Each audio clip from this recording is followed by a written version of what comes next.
India New Zealand ഫൈനലിന് മുമ്പായി കഴിഞ്ഞ ദിവസങ്ങളിൽ മുതൽ സോഷ്യൽ മീഡിയയിൽ ചർച്ചയാവുന്ന ഒരു വാക്പോരുണ്ട്. മുൻ ഇന്ത്യൻ താരം മുഹമ്മദ് കൈഫും പാകിസ്ഥാന്റെ പേസറായ മുഹമ്മദ് ആമിറും തമ്മിലുള്ള വാക്പോർ അതിങ്ങനെ മുറുകുകയാണ്. ഇന്ത്യ T20 ലോകകപ്പ് സെമിയിൽ എത്തില്ലെന്ന ആമിറിന്റെ പ്രവചനം തെറ്റിയതോടെയാണ് ഇപ്പോൾ നടന്നുകൊണ്ടിരിക്കുന്ന തർക്കങ്ങളുടെയൊക്കെയും തുടക്കം.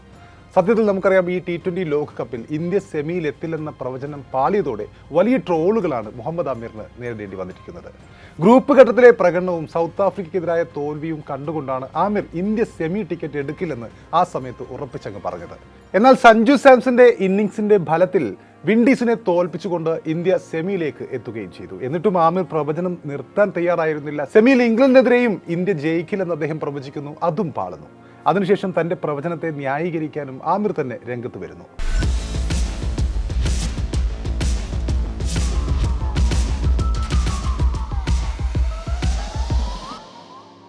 ഇന്ത്യയുടെ വിജയത്തിന് ശേഷവും ആമിർ തന്റെ നിലപാടിൽ ഉറച്ചു നിൽക്കുന്നു. താൻ നടത്തിയത് മികച്ച ഒരു പ്രവചനമാണെന്നും ക്യാച്ചുകൾ കൈവിട്ടതാണ് ഇംഗ്ലണ്ടിന് തിരിച്ചടിയായതെന്നുമാണ് അദ്ദേഹം പറഞ്ഞത്.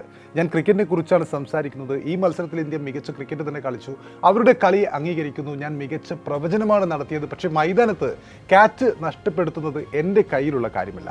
ഫോമിലുള്ള ഒരു ബാറ്ററുടെ ക്യാച്ച് നഷ്ടപ്പെടുത്തിയാൽ ഇങ്ങനെ സംഭവിക്കുമെന്നാണ് ആമിർ ഈ സെമിക്ക് ശേഷം പറഞ്ഞത്. മത്സരത്തിൽ നമുക്കറിയാം, ഇന്ത്യൻ ഇന്നിംഗ്സിന്റെ 3-ാം ഓവറിൽ ഹാരി ബ്രൂക്ക് സഞ്ജു സാംസന്റെ ക്യാച്ച് വിട്ടുകളഞ്ഞ് നമ്മൾ കണ്ടിട്ടുണ്ട്. പേസർ ജോഫ്ര ആച്ചറിന്റെ ആദ്യ ഓവറിൽ 4ഉം 6ഉം ഒക്കെ നേടി സഞ്ജു തകർപ്പൻ തുടക്കമിട്ടതിന് പിന്നാലെയായിരുന്നു ഈ ക്യാച്ച് ഡ്രോപ്പ് ചെയ്തത്. അതിനുശേഷം സഞ്ജു സാംസൺ 89 റൺസ് എടുക്കുന്നതും നമ്മൾ കണ്ടു. അപ്പോൾ ആമിർ പറഞ്ഞ ബാറ്ററുടെ ക്യാച്ച് നഷ്ടപ്പെടുത്തിയ സംഭവം ഇതായിരുന്നു.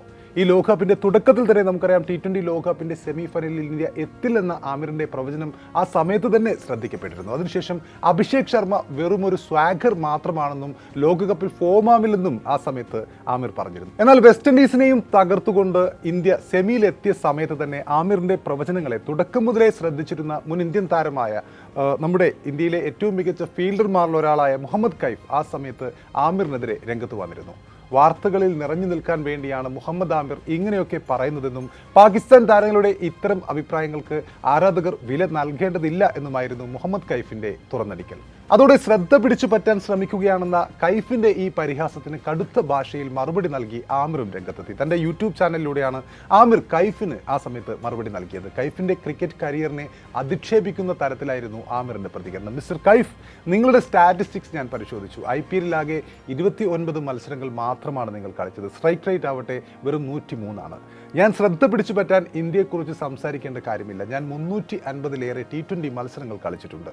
ഞാൻ ക്രിക്കറ്റ് കളിച്ചത് വെറും ഫീൽഡിംഗ് മാത്രം വെച്ചല്ല, ഫീൽഡിംഗ് ഇൻവേർട്ടഡ് കൊമ, മികച്ച പ്രകടനം നടത്തിയാണ് ഞാൻ ടീമിലേക്ക് എത്തിയത്. ആമിർ പറഞ്ഞത് ഇങ്ങനെയാണ്. അതുപോലെ സൗരവ് ഗാംഗുലി കാരണമാണ് കൈഫ് ഇന്ത്യൻ ടീമിൽ ഇടം പിടിച്ചതെന്നും ആമിർ ആ സമയത്ത് പരിഹസിക്കുകയുണ്ടായി. നിങ്ങൾ ദാതയോട് നന്ദി പറയണം. ഫീൽഡിംഗ് മോശമല്ലാത്തത് കൊണ്ട് മാത്രം ടീമിൽ എടുക്കപ്പെട്ട ആളാണ് നിങ്ങളെന്നാണ് ഞാൻ കേട്ടിട്ടുള്ളത് എന്നും ആമിർ ആ സമയത്ത് കൂട്ടിച്ചേർക്കുകയുണ്ടായി. അങ്ങനെ ഏതാണ്ട് 2 കളിക്കാരും അവരുടെ വാക്പോരുമായി ഇപ്പോൾ മുന്നോട്ട് പോവുകയാണ്. ഇതിനിടയ്ക്ക് ഫൈനലും വരുന്നുണ്ട്. എങ്കിലും ഈ വാക്പോരിലെ മുഹമ്മദ് ആമിറിന്റെ ഓർമ്മിപ്പിക്കലുകളിൽ മുഹമ്മദ് കൈഫിന്റെ കരിയറിനെ കുറിച്ച് പറഞ്ഞ ചില കാര്യങ്ങളിൽ ചില പ്രശ്നങ്ങളുണ്ട്. ശരിയാണ്, ദാദ കൈഫിനെ ടീമിൽ സംരക്ഷിച്ച് നിർത്തിയിരുന്ന ഒരു കാലമുണ്ടായിരുന്നു. ഫീൽഡിങ്ങിൽ ഇന്ത്യ കണ്ട ഏറ്റവും മികച്ച താരവും ആ സമയത്ത് മുഹമ്മദ് കൈഫായിരുന്നു. എന്നാൽ ഫീൽഡിങ്ങിന്റെ പേരിൽ മാത്രം ടീമിൽ ഇടം പിടിച്ച താരമായിരുന്നില്ല മുഹമ്മദ് കൈഫ്. അദ്ദേഹം ഇന്ത്യക്കായി നേടിക്കൊടുത്ത ഒരുപാട് വിജയ നിമിഷങ്ങളുണ്ട്. ഏകദിനത്തിലെ എത്രയോ മികച്ച നിരവധി പ്രകടനങ്ങൾ കാഴ്ചവെച്ചിട്ടുണ്ട് മുഹമ്മദ് കൈഫ്. കൈഫ് എന്ന പേര് ഒരിക്കലും ഇന്ത്യൻ ക്രിക്കറ്റ് പ്രേമികൾ മറക്കാനിടയില്ല. 2000-കളിൽ ഇന്ത്യയുടെ നായകനായിരിക്കെ ടീമിനെ അണ്ടർ-19 ലോകകപ്പ് പ്രതാപത്തിലേക്ക് കൈപിടിച്ചുയർത്തിയ മുഹമ്മദ് കൈഫ്. അതേ വർഷം തന്നെ ടെസ്റ്റ് ക്രിക്കറ്റിൽ അരങ്ങേറ്റം കുറിച്ച കൈഫ്. എന്നാൽ നിർഭാഗ്യവശാൽ 26 വയസ്സ് ആവുമ്പോഴേക്കും ഇന്ത്യക്കായി അവസാന മത്സരവും കളിച്ചു കഴിഞ്ഞ മുഹമ്മദ് കൈഫ്. ഇത്രയധികം വാഗ്ദാനങ്ങളോടും ആഭിജാത്യത്തോടെയും ആരംഭിച്ച ഒരു കരിയറായിരുന്നു കൈഫിന്. മുഹമ്മദ് കൈഫിന്റെ കഥയെക്കുറിച്ച് ഒരു അവബോധമുണ്ടാക്കാൻ ആദ്യം 2002 ജൂലൈ 13 ഇംഗ്ലണ്ടിലെ ലോർഡ്സിൽ നടന്ന മത്സരത്തിലേക്ക് നമുക്കൊന്ന് ചെല്ലേണ്ടി വരും. ഇംഗ്ലണ്ട് വേഴ്സസ് ഇന്ത്യ മത്സരമാണ്. നാറ്റ്വസ് ട്രോഫിയുടെ ഫൈനലാണ്. 325 റൺസ് പിന്തുടർന്ന് ഇന്ത്യയുടെ സച്ചിൻ ടെണ്ടുൽക്കർ, സൗരവ് ഗാംഗുലി, രാഹുൽ ദ്രാവിഡ് എന്നിവരൊക്കെ സ്റ്റാൻഡിൽ തിരിച്ചെത്തിയ സമയമാണ്. ഇന്ത്യ 146-ന് 5 വിക്കറ്റ് എന്ന നിലയിലേക്ക്, പരുങ്ങുന്ന നിലയിലേക്ക് എത്തിയ സമയമാണ്. അതുവരെ അധികമാരും അറിയപ്പെടാത്ത കൈഫ് യുവരാജ് സിംഗുമായി ചേർന്നുകൊണ്ട് 121 റൺസ് കൂട്ടുകെട്ട് തീർത്തുകൊണ്ട് ആ ദുർഘട ഘട്ടത്തിൽ നിന്നും ഇന്ത്യയെ പുറത്തു കൊണ്ടുവരാൻ ഒരു ശ്രമം നടത്തുന്നുവെന്ന്. ഒടുവിൽ യുവി കളം വിട്ടുപോയിട്ടും കൈഫ് മത്സരം പൂർത്തിയാകുന്നതുവരെ ക്രീസിൽ തുടരുന്നു. 2 വിക്കറ്റും 3 പന്തുകളും ബാക്കി നിൽക്കെ കൈഫ് 75 പന്തിൽ നിന്നും പുറത്താകാതെ 87 റൺസ് നേടിക്കൊണ്ട് ഇന്ത്യയെ മികച്ച വിജയത്തിലേക്ക്, ചരിത്ര വിജയത്തിലേക്ക് നയിക്കുന്നു. ആൾക്കൂട്ടം ഗ്രൗണ്ടിലേക്ക് അണപൊട്ടി ഒഴുകുന്നു.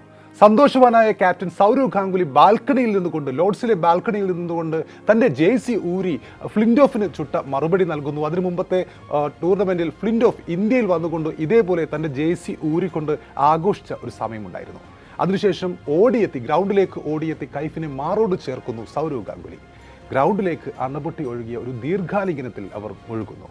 വൈകാതെ ഇന്ത്യയുടെ ഏകദിന ടീമിൻ്റെ സ്ഥിര അംഗമായി മുഹമ്മദ് കൈഫ് മാറുന്നു. മിഡിൽ ഓർഡറിലെ നിർണായക റൺസുകളിലൂടെ അദ്ദേഹം എല്ലാവരുടെയും ശ്രദ്ധ പിടിച്ചു പറ്റുന്നു. കൂടാതെ അദ്ദേഹത്തിൻ്റെ അക്രോബാറ്റിക് ഫീൽഡിംഗ് മറ്റൊരു പ്രധാന സംസാര വിഷയമായി മാറുന്നു. എന്നാൽ തുടർന്ന് ഇന്ത്യൻ 11-ൽ യുവരാജ് സിംഗ് സ്ഥാനം ഉറപ്പിച്ചെങ്കിലും കൈഫിന് അധികകാലം അതിന് കഴിഞ്ഞില്ല. 13 ടെസ്റ്റുകൾക്കും 125 ഏകദിനങ്ങൾക്കും ശേഷം മുഹമ്മദ് കൈഫിനെ അനൗപചാരികമായി ടീമിൽ നിന്നും ഒഴിവാക്കുകയായിരുന്നു 27-ാമത്തെ വയസ്സിനുള്ളിൽ.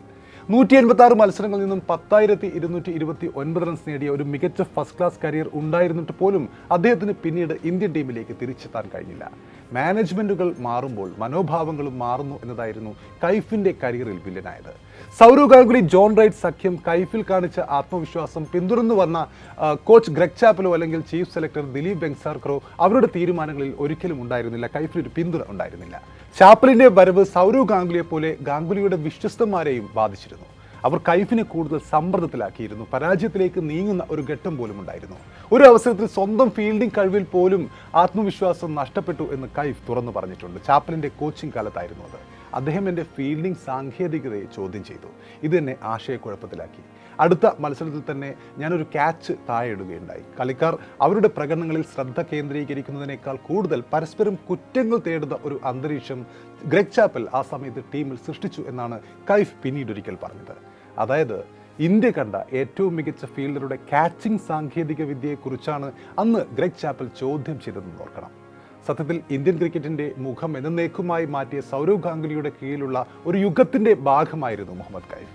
കൈഫിൻ്റെ ഉജ്ജ്വലമായ ഫീൽഡിംഗ് കഴിവുകൾ ഈ മേഖലയിൽ ഇന്ത്യയുടെ മൊത്തത്തിലുള്ള പ്രകടനത്തെ തന്നെ മെച്ചപ്പെടുത്തിയിട്ടുണ്ട്. വിരാട് കോഹ്ലിയും ഹാർദിക് പാണ്ഡ്യയും രവീന്ദ്ര ജഡേജയും അവരൊക്കെയും പിന്നീട് കളിയിൽ ഉടനീളം ഡൈവുകളും റൺസ് സേവുകളും റണ്ണൌട്ടുകൾക്ക് കാരണമാകുന്ന പ്രകടനങ്ങളും നടത്തുമ്പോൾ ഇന്ത്യയിൽ ഇങ്ങനെയൊരു പ്രവണത തുടങ്ങി വെച്ചത് ഒരുപക്ഷെ യുവരാജ് സിംഗും മുഹമ്മദ് കൈഫും ഒക്കെയായിരുന്നു. എന്ത് സംഭവിച്ചാലും ഇനി എത്ര പേർ കൂടി കൈഫിനെ മറന്നാലും അദ്ദേഹത്തിൻ്റെ പ്രകടനങ്ങൾ എല്ലായ്പ്പോഴും നാറ്റ്വസ് ട്രോഫി ഫൈനലിലൂടെയും മിന്നും സേവുകളിലൂടെയും ക്യാച്ചുകളിലൂടെയും അതുപോലെ ആ ഓർമ്മകളിലൂടെയും പ്രചരിച്ചു കൊണ്ടേയിരിക്കും. പോയിന്റിൽ യുവരാജ് സിംഗും കവറിൽ Mohammad Kaif. Off side stroke പ്ലേയിലൂടെ റൺസ് കണ്ടെത്തുന്നത് എതിർ ടീമിലെ ബാറ്റ്സ്മാൻമാർക്ക് ദുഷ്കരമായ ഒരു കാലമായിരുന്നു അക്കാലം. മറ്റൊരു ഓർമ്മയിലേക്ക് കൂടി ഊളിയിടാം. 2003 ലോകകപ്പാണ്. ബോളറുടെ വലതുവശത്തേക്ക് പന്ത് പുഷ് ചെയ്തിട്ട് നിക് നൈറ്റ് എന്ന ഇംഗ്ലീഷ് താരം ഒരു സിംഗിളിനായി ഓട്ടം തുടങ്ങുകയാണ്. സിമ്പിൾ റൺ എന്ന് കരുതേണ്ട ഒരു അവസരമാണ്.